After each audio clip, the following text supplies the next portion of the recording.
14장. 이스라엘의 왕 여호아스의 아들 요아스 제2년에 유다의 왕 요아스의 아들 아마샤가 왕이 되니 그가 왕이 된 때에 나이 25세라. 예루살렘에서 29년간 다스리니라. 그의 어머니의 이름은 여호아단이요 예루살렘 사람이더라. 아마샤가 여호와 보시기에 정직히 행하였으나 그의 조상 다윗과는 같지 아니하였으며 그의 아버지 요아스가 행한 대로 다 행하였어도 오직 산당들을 즐거워하지 아니하였으므로 백성이 여전히 산당에서 제사를 드리며 분향하였더라. 나라가 그의 손에 굳게 섬에 그의 부왕을 죽인 신복들을 죽였으나 왕을 죽인 자의 자녀들은 죽이지 아니하였으니 이는 모세의 율법책에 기록된 대로 함이라. 곧 여호와께서 명령하여 이르시기를 자녀로 말미암아 아버지를 죽이지 말 것이요 아버지로 말미암아 자녀를 죽이지 말 것이라. 오직 사람마다 자기의 죄로 말미암아 죽을 것이니라 하셨더라. 아마샤가 소금 골짜기에서 에돔 사람 10,000명을 죽이고 또 전쟁을 하여 셀라를 취하고 이름을 욕대리라 하였더니 오늘까지 그러하니라. 아마샤가 예후의 손자 여호아스의 아들 이스라엘의 왕 요아스에게 사자를 보내 이르되 오라 우리가 서로 대면하자 한지라. 이스라엘의 왕 요아스가 유다의 왕 아마샤에게 사람을 보내 이르되 레바논 가시나무가 레바논 백향목에게 전가를 보내어 이르기를 네 딸을 내 아들에게 주어 아내로 삼게 하라 하였더니 레바논 들짐승이 지나가다가 그 가시나무를 짓밟았느니라. 네가 에돔을 쳐서 파하였으므로 마음이 교만하였으니 스스로 영광을 삼아 왕궁에나 네 집으로 돌아가라. 어찌하여 화를 자취하여 너와 유다가 함께 망하고자 하느냐. 하나 아마샤가 듣지 아니하므로 이스라엘의 왕 요아스가 올라와서 그와 유다의 왕 아마샤가 유다의 벳세메스에서 대면하였더니 유다가 이스라엘 앞에서 패하여 각기 장막으로 도망한지라. 이스라엘 왕 요아스가 벳세메스에서 아하시아의 손자 요아스의 아들 유다 왕 아마샤를 사로잡고 예루살렘에 이르러 예루살렘 성벽을 에브라임 문에서부터 성 모퉁이 문까지 400규빗을 헐고 또 여호와의 성전과 왕궁 곳간에 있는 금은과 모든 기명을 탈취하고 또 사람을 볼모로 잡고서 사마리아로 돌아갔더라. 요아스의 남은 사적과 그의 업적과 또 유다의 왕 아마샤와 싸운 일은 이스라엘 왕 역대 지략에 기록되지 아니하였느냐. 요아스가 그의 조상들과 함께 잠에 이스라엘 왕들과 사마리아에 함께 장사되고 그의 아들 여로보암이 대신하여 왕이 되니라.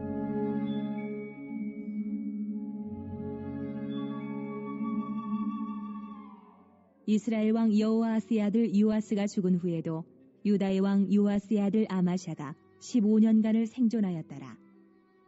아마샤의 남은 행적은 유다 왕 역대 지략에 기록되지 아니하였느냐. 예루살렘에서 무리가 그를 반역한 거로 그가 라기스로 도망하였더니 반역한 무리가 사람을 라기스로 따라보내 그를 거기서 죽이게 하고 그 시체를 말에 실어다가 예루살렘에서 그의 조상들과 함께 다윗성에 장사하니라. 유다 온 백성이 아사랴를 그의 아버지 아마샤를 대신하여 왕으로 삼으니 그때에 그의 나이가 16세라. 아마샤가 그의 조상들과 함께 잔 후에 아사랴가 엘랏을 건축하여 유다에 복귀시켰더라.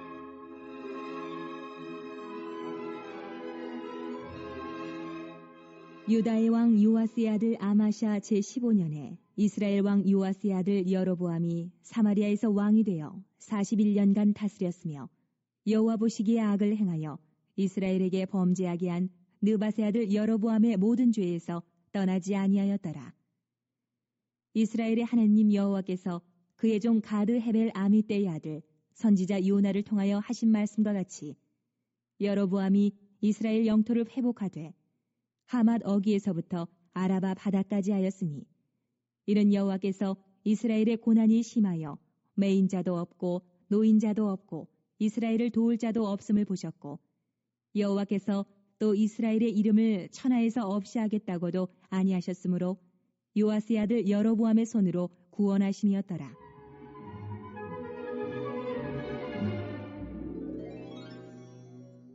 여로보암의 남은 사적과 모든 행한 일과 싸운 업적과 다메섹을 회복한 일과 이전에 유다에 속하였던 하맛을 이스라엘에 돌린 일은 이스라엘 왕 역대 지략에 기록되지 아니하였느냐?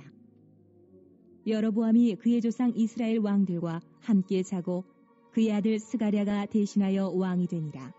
자, 오늘 읽으신 14장에 보시면 그 남유다의 왕과 그리고 북이스라엘의 왕을 각각 차례로 소개하고 있습니다. 먼저 1절부터 22절까지 보시면 남유다 왕입니다. 바로 아마샤에 대해서 소개를 하고 있는데, 이 아마샤는 그 여호야다 제사장의 그 개혁을 통해서 그 아달랴를 몰아내고 이제 세워진 왕이었죠. 바로 요아스 왕의 아들입니다. 자, 그런데 3절에 보시면 이 아마샤에 대해서 어떻게 소개를 하고 있는지 3절, 4절을 다 같이 한번 읽어보겠습니다. 시작. 아마샤가 여호와 보시기에 정직히 행하였으나 그의 조상 다윗과는 같지 아니하였으며 그의 아버지 요아스가 행한 대로 다 행하였어도 오직 산당들을 제거하지 아니하였으므로 백성이 여전히 산당에서 제사를 드리며 분향하였더라. 자, 여기 보니까 먼저 여호와 보시기에 정직히 행하였다라고 말씀합니다. 근데 이제 여기까지는 좋은데, 근데 이어지는 말씀에 보시면 정직히 행하였으나 그의 조상 다윗과 같이 아니하였다 이렇게 말씀합니다.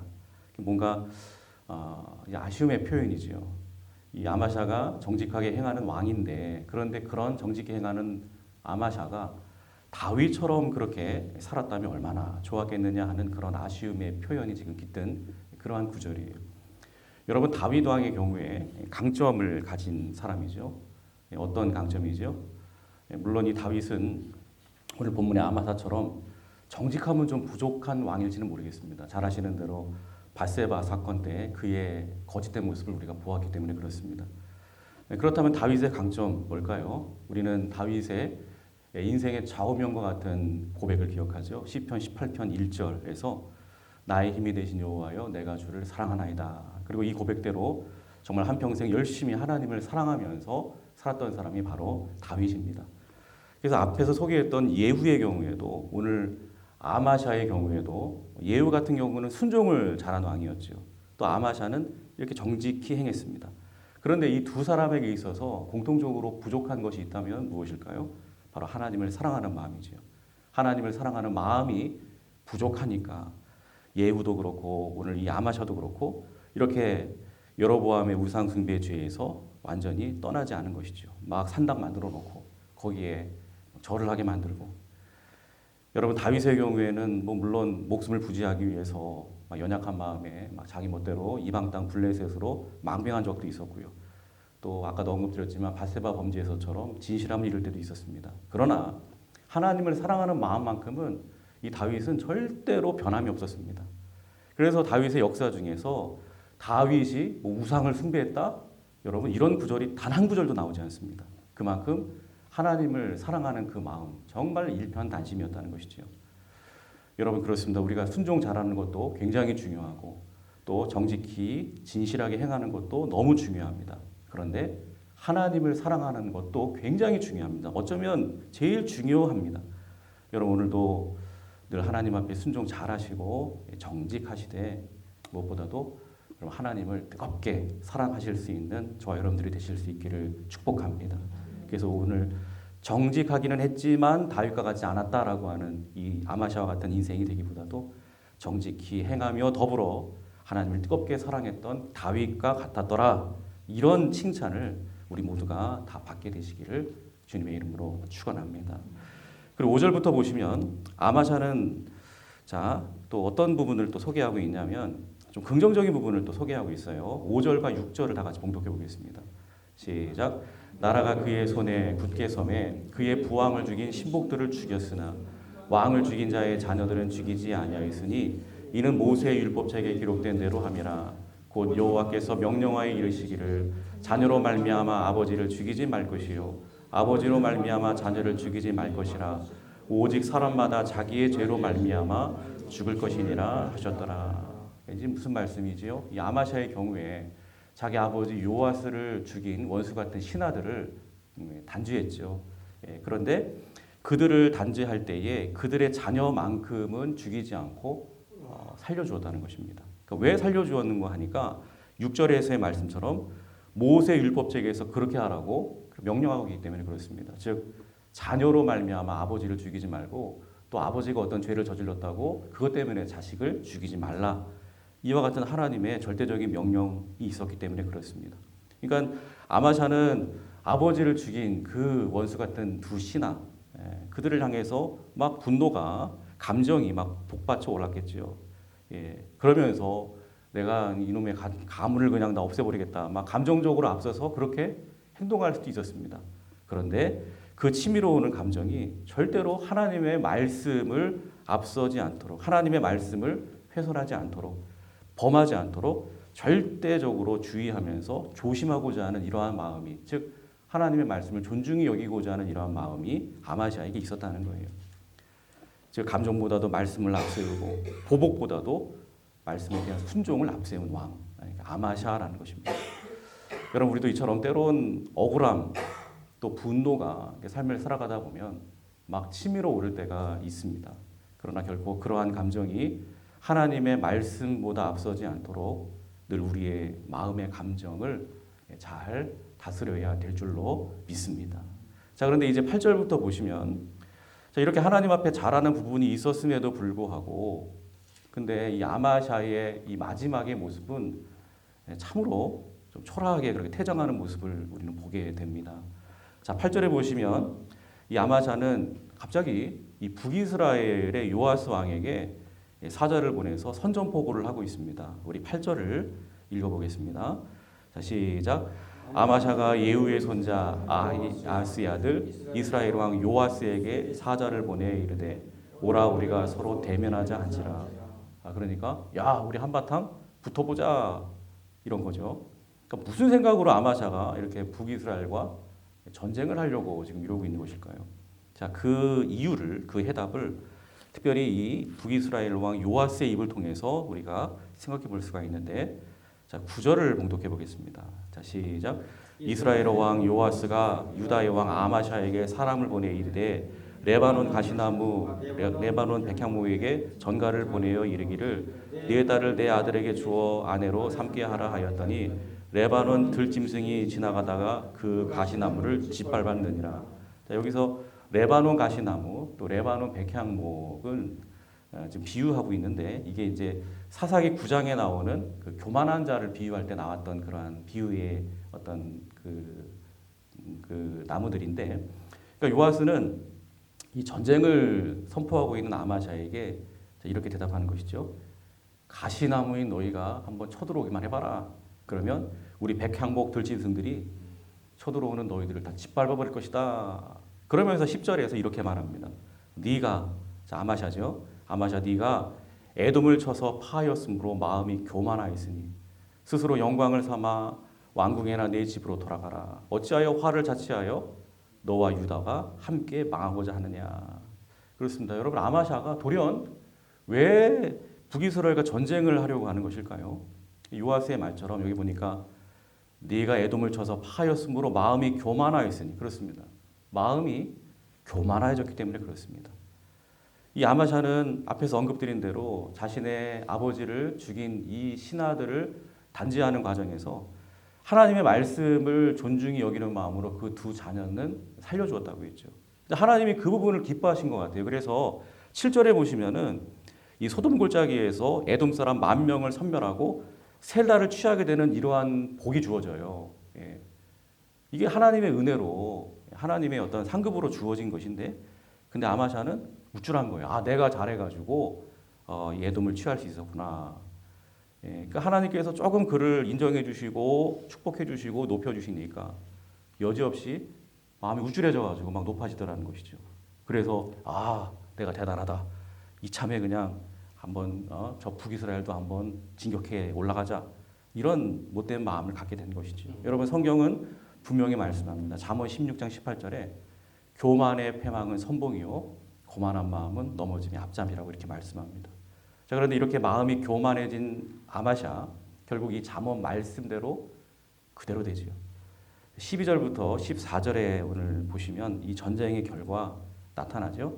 한마디로 요약해 드리면 처참한 패배입니다. 군사들은 전쟁도 제대로 해보지 못하고 뿔뿔이 도망쳐 버리고요. 또 예루살렘 성벽은 막 무너져 버리고, 또 아마샤는 포로로 끌려가게 되고요. 또 성전과 왕궁 곳간에 있는 금은과 모든 기명들, 즉 그릇들은 다 빼앗기게 됩니다. 그리고 17절부터 보시면 이제 아마샤를 포로를 끌고 간 요아스 왕이, 북이스라엘 왕이 이제 죽게 되는데요. 그래서 일시적으로 돌아와요. 본국으로 돌아와서 통치를 하기는 하지만 똑같아요. 그 아버지 요아스처럼 그의 믿었던 신하들로부터 반역을 당하고 라기스라고 하는 곳에서 이 아마샤가 죽임을 당하고 맙니다. 여러분, 이러한 수치의 원인은요, 다른 데 있는 게 아닙니다. 바로 교만함이죠. 그러니까 잠언 말씀대로 그대로 되는 거예요. 이처럼 패망의 선봉이 되게 하는 교만함은요, 이 아마샤뿐만이 아니에요. 유다와 또 북이스라엘의 모든 악한 왕들의 공통적인 마음이었어요. 악한 왕들이 다 교만했죠. 그래서 우리가 잘 아는 대로 이 같은 교만함으로 말미암아서 남방 유다도 또 북이스라엘도 결국 다 패망하고 맙니다. 교만함 때문에. 교만함의 끝이 어떤지를 분명하게 우리에게 보여주고 있는 것이죠. 근데 여러분, 이어지는 오늘 본문 23절부터 보시면 다시 북이스라엘 왕 여로보암 2세에 대해서 소개하고 있어요. 근데 여로보암 2세의 경우에도 바로 이런 교만한 마음, 이런 부분에 있어서 자유롭지 못한 왕이라고 할 수 있습니다.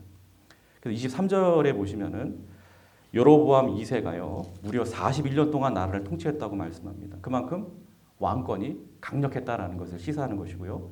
또 25절에 보시면 영토의 경우에도 하맛 어귀에서부터 아라바 바다까지 이 솔로몬 시대의 영토를 거의 다 회복하다시피 합니다. 정말 이 시기에 이 이스라엘이 큰 번영을 누리게 되었다고 말씀하는 것이죠. 그래서 그 당시에 이스라엘이 이 근동 지방에 있어서 가장 강력한 왕국이 되고요. 경제적으로 굉장히 풍요롭고 윤택한 나라가 됩니다.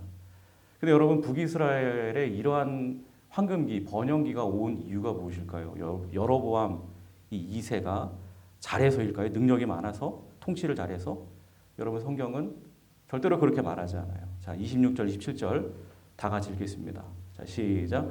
이는 여호와께서 이스라엘의 고난이 심하여 매인자도 없고 노인자도 없고 이스라엘을 도울 자도 없음을 보셨고 여호와께서 또 이스라엘의 이름을 천하에서 없이 하겠다고도 아니하셨으므로 요아스의 아들 여로보암의 손으로 구원하심이었더라. 그렇습니다. 여로보암이 잘해서 이런 은혜를 주신 게 아니에요. 이스라엘의 경우에 극심한 고난 가운데 처할 때에 그 고난으로부터 구원할 그 어떠한 능력도 없다는 것을 누구보다도 하나님께서 잘 아셔서 이스라엘을 그저 긍휼히 여겨주셨기 때문입니다. 또 이스라엘이 아무리 약해도 그 이름만큼은 내가 천하에서 없이 하지 않겠다라고 하는 하나님의 그 약속 때문에, 즉 이 한마디로 하나님의 은혜 때문에 그저 여로보암을 통해서 그냥 번영을 허락해 주신 것이지, 결코 여로보암 2세가 뭐 능력이 대단해서 뭐 그가 통치를 잘해서 절대로 이스라엘의 것 같은 번영이 온 것이 아니라는 것입니다. 그런데 오늘 본문에 보시면 이렇게 하나님의 은혜로 말미암아 번영을 이렇게 누릴 수가 있었는데, 근데 여로보암 2세는 그거를 몰라요. 그 모르고 어떻게 했다고 말씀합니까? 24절을 다 같이 봉독합니다. 자, 시작. 여호와 보시기에 악을 행하여 이스라엘에게 범죄하게 한 느밧의 아들 여로보암의 모든 죄에서 떠나지 아니하였더라. 여로보암의 죄에서 이 왕 역시 떠나지 아니했다. 여로보암의 죄, 이게 어떤 죄입니까?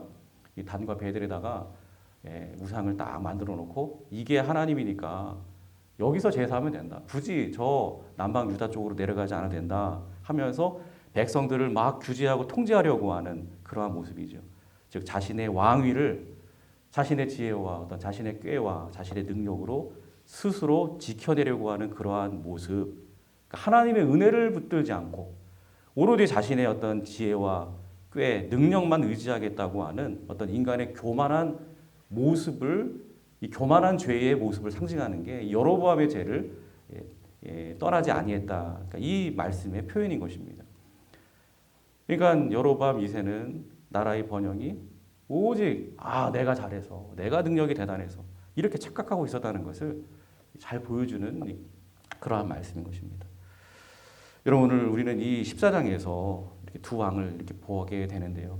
남유다의 아마샤, 또 이렇게 북이스라엘의 여로보암 2세.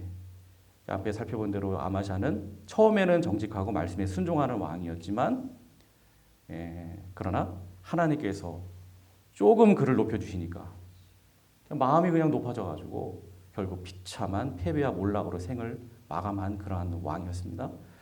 또 여로보암 2세도 마찬가지죠. 그의 시대에 부강하고 번영했습니다. 근데 그 모든 것이 그의 능력이 아니라 오직 하나님의 긍휼과 은혜 때문이었죠.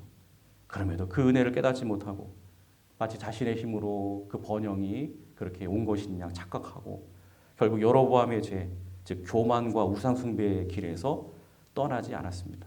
그러니까 이 두 왕의 공통점, 교만함이죠. 교만함. 그러니까 교만함이라고 하는 것은 이렇게 하나님의 은혜를 잊어버리게 만들고 오로지 자신의 힘만 믿고 의지하게 만들면서 결국 멸망과 또 수치를 향해서 달려가게 만드는 치명적인 그러한 죄악인 것입니다. 여러분, 은혜를 잊어버리는 순간 여지없이 교만함이 찾아옵니다. 또 교만함이 시작되는 순간 몰락의 길을 걷기 시작합니다. 그러므로 여러분, 어떤 형편에서도 여러분 이 고백을 여러분의 평생에 잊지 마시기 바랍니다. 저를 한번 따라서 한번 이 새벽에 고백해 볼까요? 모든 것이 하나님의 은혜입니다. 그렇습니다. 하나님께서 우리에게 주신 그 작은 성공, 작은 축복 하나라도 결코 우리의 공로가 아님을 우리가 늘 기억하고 그저 다만 우리를 불쌍히 여기시고 사랑하시는 하나님의 은혜 때문이다라는 것을 항상 여러분들 마음에 깊이 새기면서 오늘도 우리의 마음이 막 높아지려고 할 때마다 여러분 하나님을 바라보십시오. 은혜 베푸신 그 하나님, 또 나를 위해 십자가 달려 피 흘리신 그 예수님 바라보시면서 그 하나님 우리 주님 더 뜨겁게 사랑하며 더 겸손히 하나님 앞에 무릎 꿇을 수 있는 저와 여러분들이 다 되실 수 있기를 주님의 이름으로 축복합니다. 기도하겠습니다.